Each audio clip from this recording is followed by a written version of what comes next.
संघ बनाम शंकराचार्य का विवाद लगातार बढ़ता जा रहा है। साईं को लेकर पहले संघ के बयान, फिर सफाई के बाद शंकराचार्य स्वामी स्वरूपानंद सरस्वती ने कहा कि संघ के नेताओं ने साईं चरित्र नहीं पढ़ा। शंकराचार्य ने ये भी कहा कि अगर साईं की मूर्ति मंदिरों से नहीं हटती तो वो साईं और हनुमान के पोस्टर वाली मूर्ति स्थापित करेंगे। स्वरूपानंद ने राम मंदिर को लेकर भी संघ पर निशाना साधा। तो शुरू किया वही तो नष्ट कर रहे हैं, क्योंकि आज उसकी मांग बन रही है और ये करना नहीं चाहते, तो लोगों को भ्रमित कर रहे हैं। इससे पहले आरएसएस के सर कार्यवाहक भैयाजी जोशी शंकराचार्य के पाले में खड़े होते दिखे। भैयाजी जोशी ने कहा था कि खुद साईं अपने को भगवान नहीं मानते थे। हालांकि जोशी ने यह भी कहा कि विद्वेष बढ़ाना सही नहीं है।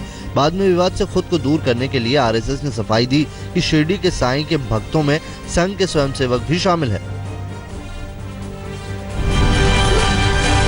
इंडोनेशिया में बाली पुलिस ने गैंगस्टर छोटा राजन का लैपटॉप और मोबाइल फोन सीज कर लिया है। माना जा रहा है कि लैपटॉप और फोन से अंडरवर्ल्ड से जुड़े कई राज़फाश हो सकते हैं। सबसे अहम जानकारी भारत के मोस्ट वांटेड दाऊद इब्राहिम के बारे में मिल सकती है, जिसकी भारत को शिद्दत से तलाश है।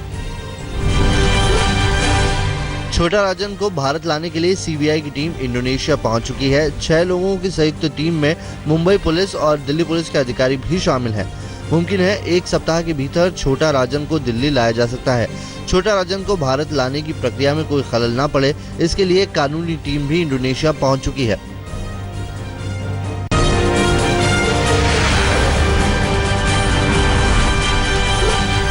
बिहार में चुनावी प्रचार के दौरान विवादित भाषणों पर चुनाव आयोग ने सख्ती जताई है।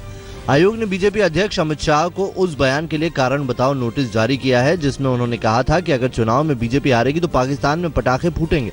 आयोग ने कहा कि प्रथम दृष्टया लग रहा है कि अमित शाह ने आचार संहिता का उल्लंघन किया है। राहुल गांधी के खिलाफ भी चुनाव आयोग ने कारण बताओ नोटिस जारी किया है। राहुल ने प्रचार के दौरान कहा था कि बीजेपी हिंदुओं और मुस्लिमों को एक दूसरे के खिलाफ लड़ा रही है। आयोग ने इस बयान को आपत्तिजनक माना है और इसे भी आचार संहिता का उल्लंघन बताया है। दरभंगा की एक चुनावी सभा में बीजेपी सांसद और केंद्रीय मंत्री गिरिराज सिंह ने लालू पर हिंदू समुदाय को गाली देने का आरोप लगाया है। लालू नीतीश की सरकार पर चुटकी लेते हुए गिरिराज ने कहा कि राम मिलाए जोड़ी, एक अंधा एक कोड़ी। ये भी कहा कि ये सरकार भैया भौजी और देवर की सरकार है। भैया भाभी और देवर का राज रहा ना। अरे भैया भौजी और देवर, यही तीनों ने राज किए हैं ना, किए हैं ना। ये भैया भौजी देवर 25 साल तक राज किया। आज हर तीसरा गरीब बेघर है, इसका जवाब नहीं दे रहे हैं। बिहार में 5वें दौर के चुनाव से पहले आज रैलियों का सोमवार है। प्रधानमंत्री नरेंद्र मोदी 3 जनसभाओं को संबोधित करेंगे। पहली रैली अररिया, दूसरी पूर्णिया और अंतिम रैली दरभंगा में होगी। बिहार में 5 नवंबर को आखिरी दौर का मतदान है। खास बात यह है कि आज बिहार में राहुल गांधी की भी 3 रैलियां हैं और उन 2 जगहों पर है जहां पीएम मोदी भी जनसभा करेंगे। कांग्रेस उपाध्यक्ष राहुल गांधी की पहली रैली अररिया, दूसरी पूर्णिया और तीसरी रैली कटिहार में है। वरिष्ठ कांग्रेसी नेता A.K. एंटनी ने कहा कि राहुल गांधी पार्टी के अगले अध्यक्ष बनेंगे। पत्रकारों ने एंटनी से पूछा कि क्या कांग्रेस के सबसे शीर्ष में बदलाव होगा, तो जवाब में एंटनी ने कहा कि राहुल के हाथों पार्टी की कमान सौंपी जाएगी। हालांकि उन्होंने इस बदलाव के लिए कोई समय सीमा नहीं बताई।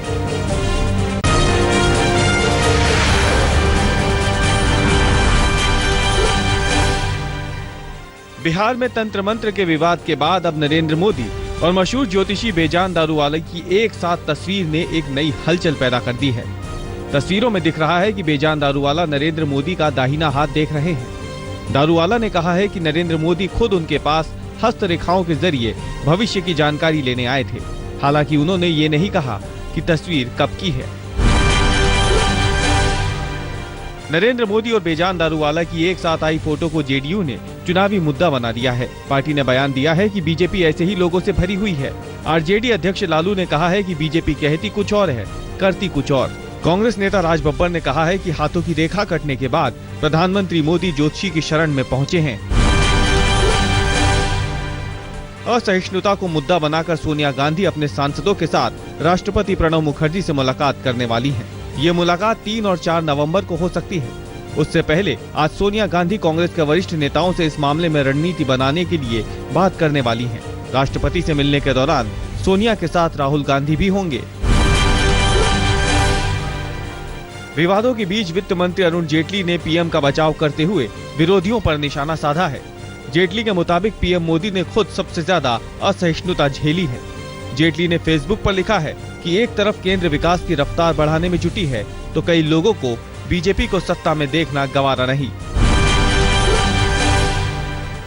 मध्य प्रदेश की पशुपालन मंत्री कुसुम महदेले का बेरहम और संवेदनहीन चेहरा सामने आया है। कुसुम महदेले की भीख मांग रहे बच्चे को पांव से धकेलने की तस्वीर सामने आई है। विवाद बढ़ने के बाद मंत्री कुसुम महदेले ने मीडिया पर ही आरोप लगाते हुए कहा है कि मीडिया के माध्यम से पता नहीं क्या क्या बातें कहां से कहां तक पहुंच जाती है।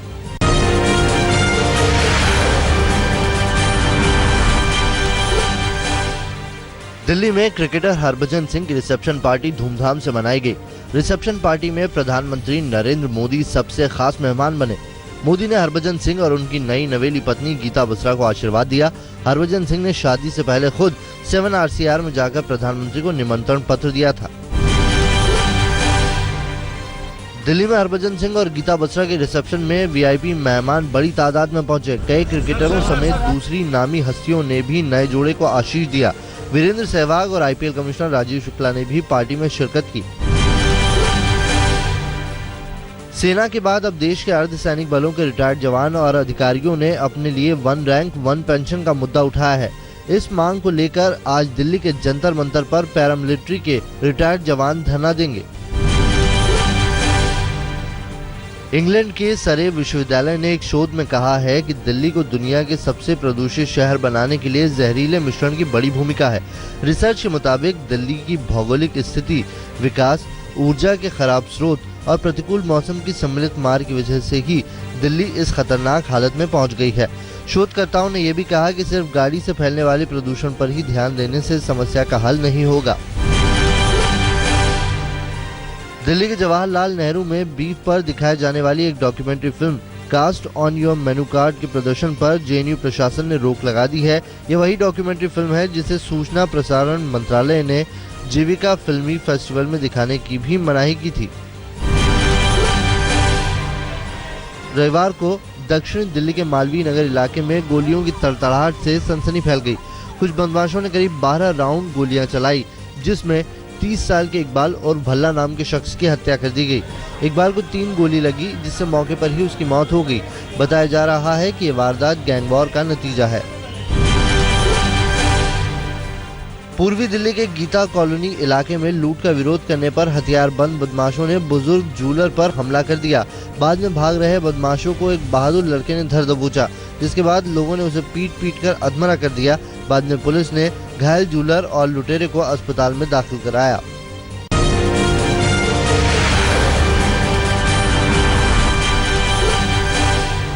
आज बॉलीवुड के बादशाह शाहरुख खान 50 साल के हो गए। शाहरुख खान के चाहने वाले अपने हीरो की एक झलक पाने और उन्हें जन्मदिन की बधाई देने शाम से ही उनके बंगले मन्नत के सामने इकट्ठा हो गए थे। रात करीब 1:45 बजे जैसे ही शाहरुख खान अपने बंगले के बाहर बने स्टैंड पर आए तो लोगों की खुशियों का ठिकाना नहीं रहा। शाहरुख खान ने करीब 10 मिनट तक अपने प्रशंसकों का अभिवादन किया। शाहरुख को बधाई देने के लिए कोलकाता और हैदराबाद से भी लोग शाहरुख के घर मन्नत के बाहर पहुंचे थे। किंग खान के दीवानों ने पटाखे भी छोड़े। अपने जन्मदिन के मौके पर शाहरुख ने मुंबई में आज तक से खास बातचीत की। शाहरुख ने कहा कि देश में थोड़ी असहिष्णुता बढ़ी है, लिहाजा लोगों को मिलजुल कर चलना चाहिए। शाहरुख ने यह भी कहा कि वो इस मुद्दे पर अपना कोई अवार्ड वापस नहीं करेंगे। मॉडल अर्शी खान ने अपने खिलाफ फतवा जारी होने पर मुंबई में शिकायत दर्ज कराई है। अर्शी खान के खिलाफ पाकिस्तान में फतवा जारी हुआ है। पाक क्रिकेटर शाहिद अफरीदी के साथ शारीरिक संबंध की बात कबूलने पर पाक मौलवी भड़क गए हैं। उत्तर प्रदेश के कौसाम्बी जिले में पंचायत चुनाव की मतगणना में समाजवादी पार्टी और कांग्रेस पार्टी के जिलाध्यक्ष तलत अजीम के बीच वोटों की गिनती को लेकर जमकर मारपीट हुई। दोनों ने एक दूसरे के कपड़े फाड़ दिए। घटना चायल विकास खंड के कौशाम्बी डिग्री कॉलेज की है। कांग्रेस जिलाध्यक्ष का आरोप है कि जिला प्रशासन पूरी तरह से एसपी जिलाध्यक्ष के साथ है, क्योंकि पुलिस प्रशासन तमाशबीन बनकर सब कुछ देखता रहा। यूपी के चंदौली में पंचायत चुनाव की मतगणना के दौरान जिला पंचायत सदस्य पद के प्रत्याशियों के समर्थक आपस में भिड़ गए। देखते ही देखते समाजवादी पार्टी समर्थित प्रत्याशी और निर्दलीय प्रत्याशी के समर्थकों में मारपीट शुरू हो गई। लात घुसे और थप्पड़ चलने लगे। पुलिसकर्मियों ने बीच बचाव करके मामले को काबू में किया। यूपी के अमरोहा जिले में पंचायत चुनाव की मतगणना के दौरान जिला पंचायत सदस्य, प्रत्याशी और कैबिनेट मंत्री महबूब अली के बेटे परवेज अली की दबंगई कैमरे में कैद हो गई। एक प्रत्याशी के एजेंट ने जब परवेज अली के मतगणना स्थल पर मोबाइल पर बात करने और मोबाइल रखने की शिकायत की तो आला अफसरों की मौजूदगी में मंत्री के बेटे ने एजेंट को जमकर धमकाया। पश्चिम बंगाल के बांकुरा में सड़क हादसे में 5 लोगों की मौत हो गई और 6 घायल हो गए। हादसा वैन के एक डंपर से टकराने से हुआ। मारे गए लोगों में वैन का ड्राइवर और एक ही परिवार के 6 लोग शामिल हैं। राजधानी दिल्ली से सटे ग्रेटर नोएडा में गाड़ी आगे निकालने की होड़ में हुई फायरिंग में एक युवक की जान चली गई तो वहीं दूसरा मामूली रूप से जख्मी हो गया। आगे निकलने के चक्कर में बाइक सवार 2 बदमाशों और कार सवार में बहस शुरू हुई। बाद में बाइक सवार शख्स की फायरिंग में उसी के साथी की मौत हो गई। कानपुर में एक फैक्ट्री में बॉयलर फट गया जिससे एक मजदूर की मौत हो गई जबकि 3 घायल हो गए। बॉयलर फटने की सूचना पर फायर विभाग की टीम मौके पर पहुंची और राहत कार्य में जुट गई। पुलिस ने सभी घायलों को अस्पताल में भर्ती कराया है। त्रिपुरा के विशाल घर में करीब 35,000 गांजा के पौधों को नष्ट किया गया। बांग्लादेश से सटे सरहदी इलाकों में गांजा की खेती की जा रही थी जिसे पुलिस, बीएसएफ, वन विभाग और प्रशासन ने टीम बनाकर बर्बाद कर दिया।